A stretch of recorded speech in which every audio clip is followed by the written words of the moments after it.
This is your number one independent radio, Ray Power 100.5 FM Abuja. Hello and welcome to the news desk. I am Chukuyunum Onwaka. First, the headlines. Food prices to drop further as federal government targets stability. Federal government begins evacuating Nigerians in Iran amid escalating tensions in the Middle East. Drone strikes on M23 held Democratic Republic of Congo city killed several people. And US says 16 Iranian mine-laying ships eliminated as 4 injured by drones near Dubai airport. Details shortly.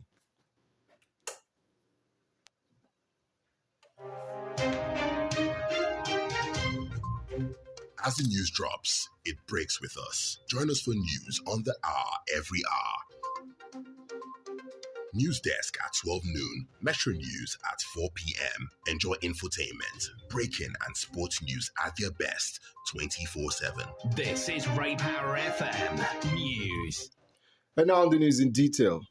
Food prices will continue to crash until stability occurs as federal government has pledged to sustain trend by addressing high input costs to ensure food remains accessible and affordable. This is according to the Minister of Agriculture and Food Security, Abubakar Kyari, who outlined efforts being made by government to create a conducive environment for agribusinesses to flourish nationwide at 2026 Ministerial Stakeholders Engagement Retreat on Agriculture Transformation in Abuja.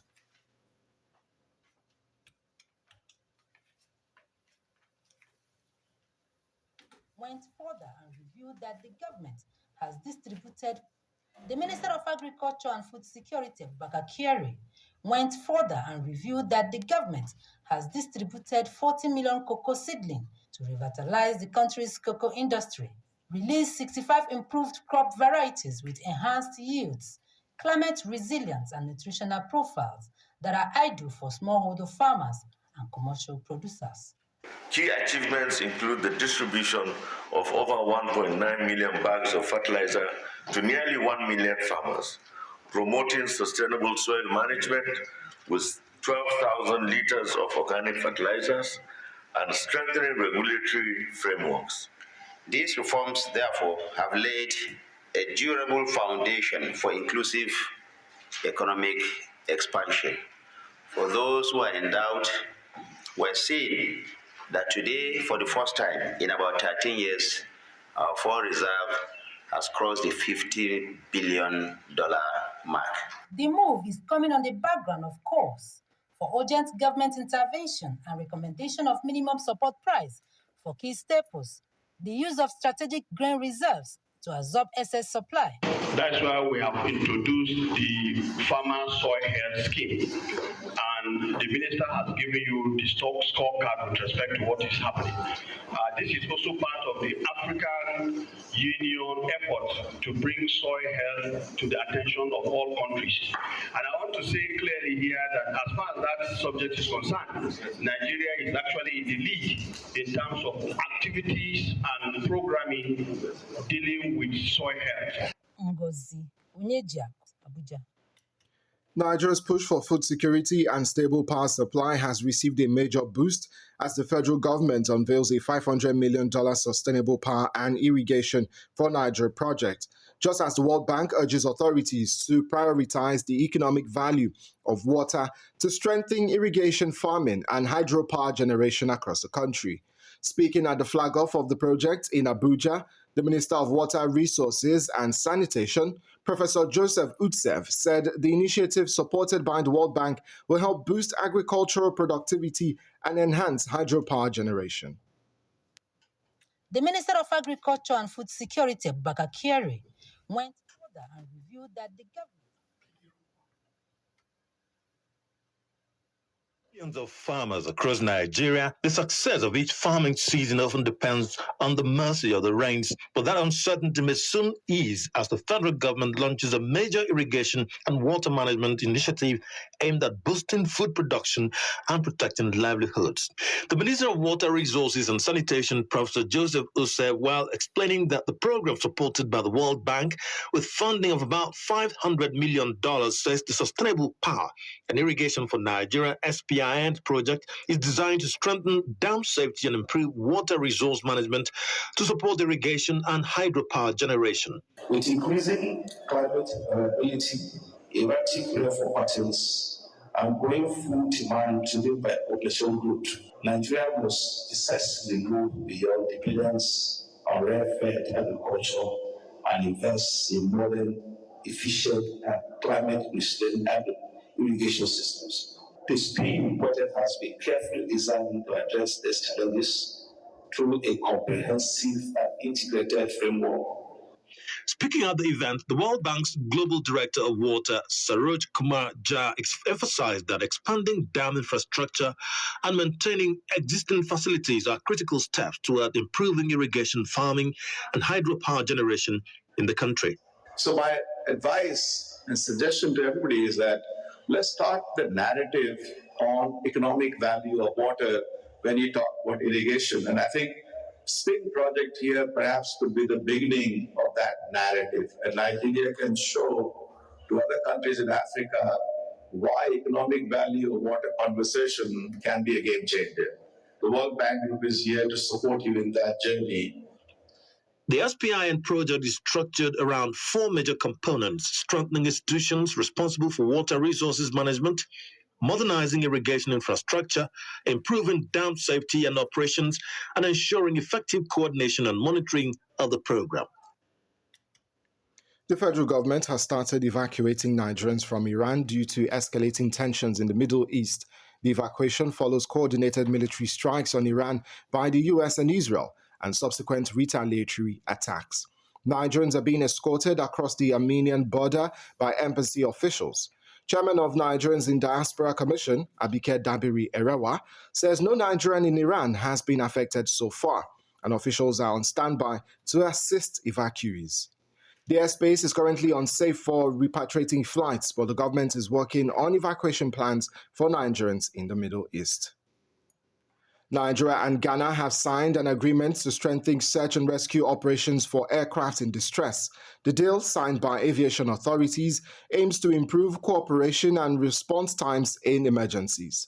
Director General of Civil Aviation, Chris Najomo, says the agreement aligns with Nigeria's aviation development agenda, focusing on safety oversight, operational capacity, and regional collaboration.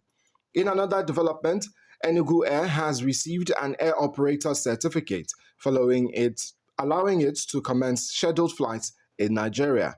The certificate was issued by the Nigerian Civil Aviation Authority, with Captain Najomo urging the airline to maintain strict safety standards. You are listening to the News Desk on Ray Power 100.5 FM. In the news, food prices to drop further as federal government targets stability. Federal government begins evacuating Nigerians in Iran amid escalating tensions in the Middle East. And still to come, drone strikes on M23 held Democratic Republic of Congo city killed several people. US says 16 Iranian mine-laying ships eliminated as 4 injured by drones near Dubai airport. Plus business, entertainment, sports and weather. Do stay with us.